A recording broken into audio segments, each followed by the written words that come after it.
আচ্ছা আচ্ছা, পাত্তা দিচ্ছে না তোকে।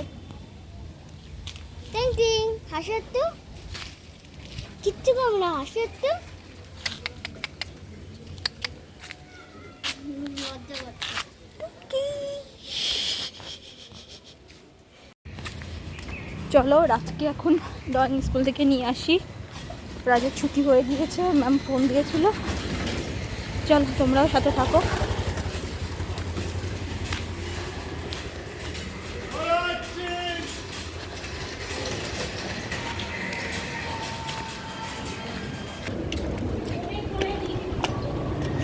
আসো। Hello everyone, good morning, welcome to my channel simple blog. আজ রবিবার, এখন সকাল 9:30 বাজে। সকালে খাবারটা করে নিচ্ছি। রাজ ড্রয়িং স্কুলে গিয়েছে, সকালে খেয়ে গিয়েছে। আর এখন আমার আর বড়মশাইয়ের টিফিন করে নিচ্ছি। এই যে পুড়ে গিয়েছে গাইস, তা না একটু কড়া করেছি, এই জন্য একটু এরকম মনে হচ্ছে, না হলে একটু কড়া না হলে ভালো লাগে না খেতে। এই যে ডিম টোস্ট, আর এদিকে চা। আর রাজের জন্য ডিম সিদ্ধ করব, রাজের জন্য ডিম সিদ্ধ করব। আমি এখনও থালা বাসন মাজিনি, যেহেতু রোববার একটু দেরি করে ঘুম থেকে উঠেছি। রাজকে সকালে ঘর ঠর ঝাড় ঠাড় দিয়ে রাজের টিফিন করে দিয়ে রাজকে খেতে খাইয়ে পড়তে দিয়ে এসেছি। এখন আমরা একটু টিফিন করবো। আমি যে ডিমটা সিদ্ধ করে নিচ্ছি, রাজেশ একটু ডিম সিদ্ধ খাবে।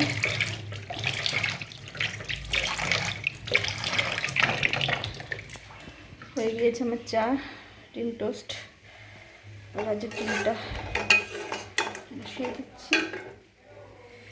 দাঁড়াও গাইস, এটা আমি একটু শুধু এমনি সেঁকে নেব।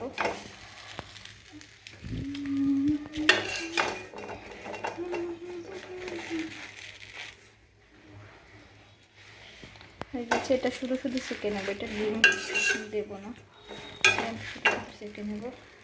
আর এদিকে চা,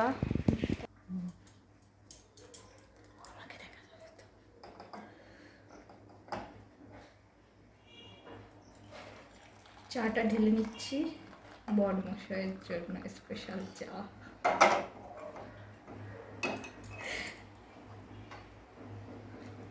চলো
এই যে মাছটা সুন্দরভাবে ভেজে নিচ্ছি গাইস। এই যে আজকে মাছগুলো মানে গোটা মাছ এনেছে, মাছগুলো সাইজগুলো দেখো, আজকে পুরো রিং পিস করে এনেছে। পেটি আর গাদা আলাদা করেনি, রিং পিস করেছে। আমি এখানে আলু করে নিয়েছি, আর মাছের জন্য আদা আর কাঁচা লঙ্কা রেখেছি, জিরে দিয়ে মশলা করব। আর এখানে কুমড়ো কেটে নিয়েছি, অল্প করেই নিয়েছি। আর ভাতটাও আমার প্রায় হয়ে গিয়েছে।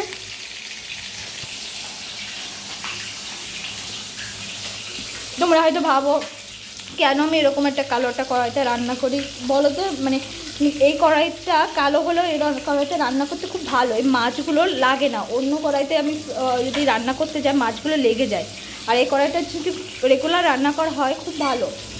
এই জন্য মানে যার যেটাই অভ্যাস হয়ে যায়, এই জন্য এটাই মাছ ভাজা টাজা এটাই বেশি করি, এটা ভাজা ভালো হয়।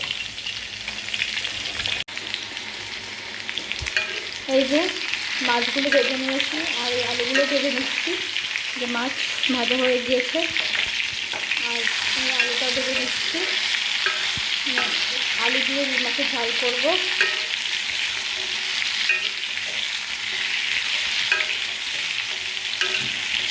তোমাদের আবারও বলি, তোমাদের হয়তো আমার রান্না দেখে মনে হতে পারে তেল কম দিই, লাল হয় না, একটু সাদা সাদা। প্রথমত ক্যামেরাতে একটু সাদা সাদা মনে হয়, যেহেতু আমার এখানে আলু কম হচ্ছে, অতটা আলু নেই। দ্বিতীয়ত আমি কোনো রান্নায় লঙ্কার গুঁড়ো বা ঝাল মানে শুকনো লঙ্কা যেটা হয় ওটা খাই না, মানে এমনি ফোড়নে খাই কিন্তু বেটে খাই না, যেহেতু রাজে আমারও গ্যাসের সব অ্যাসিডিটি হয়ে যায়, রাজেও ছোটো, ও অতটা খেতে পারেন না, আর এই জন্য এই আলুগুলো লাল লাল করে ভেজে নেব। তারপরে মশলা করে নিয়েছি, তারপরে মাছের ঝালটা বানাবো। চলো তোমাদের সঙ্গে আবার পরে শেয়ার করছি। এই যে মশলাটা কষিয়ে নিয়েছি, হ্যাঁ মশলাটা কষানো হয়ে গিয়েছে। এই যে এখন জল দিয়ে দিচ্ছি ঝোলের জন্য। যে তোমার এই আজকে ডাল করে নিই, শুধু মাছের ঝোল আর ওই তরকারিটা হবে, এই জন্য ঝোলটা একটু বেশি দিয়ে নিচ্ছি, কারণ না হলে হবে না সবার দুবার। যদিও দুপুরে আমি আর রাত খাবো, তারপর রাতের জন্য লাগবে এতগুলো মাছ রান্না হবে। চলো ঝোলটা জাল হোক, যখন ফুটে আসবে তখন মাছটা আমি দিয়ে দেবো।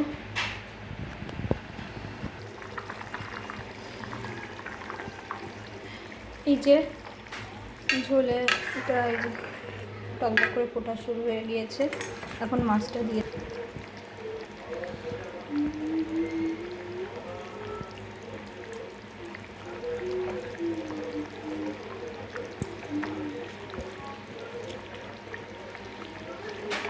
আজকে মাছটা যেহেতু আমাদের কাটিয়ে নিয়ে আসে, মাছটা ডিম পিচ করেছে, ভালো করেছে, কিন্তু আমার মনে হচ্ছে মাছটা একটু ছোট করে কেটে ফেলেছে ওরা। আমরা এতটা পাতলা, মানে ছোট বলতে পাতলা করে কেটে ফেলেছে, এতটা পাতলা আমরা করি না মাছ।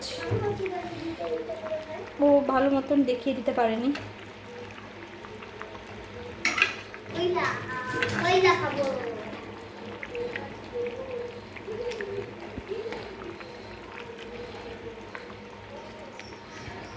একটা ফুটুক, এরপর গরম মশলা দিয়ে নামিয়ে নেব, তারপরে তরকারিটা বসাবো।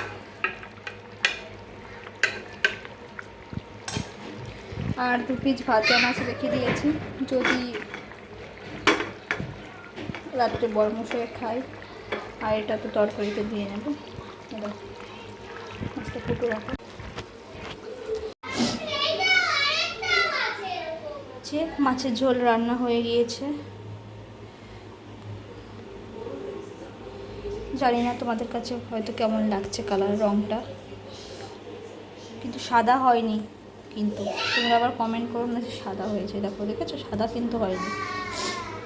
এই যে রান্না হয়ে গিয়েছে মাছের মাথা দিয়ে কুমড়োর তরকারি, আর মাছের ঝোলটা তোমরা আগেই দেখে নিয়েছো।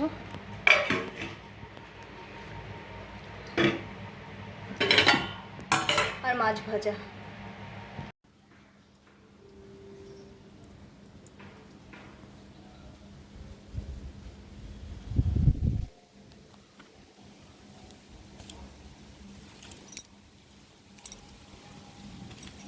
কি করো?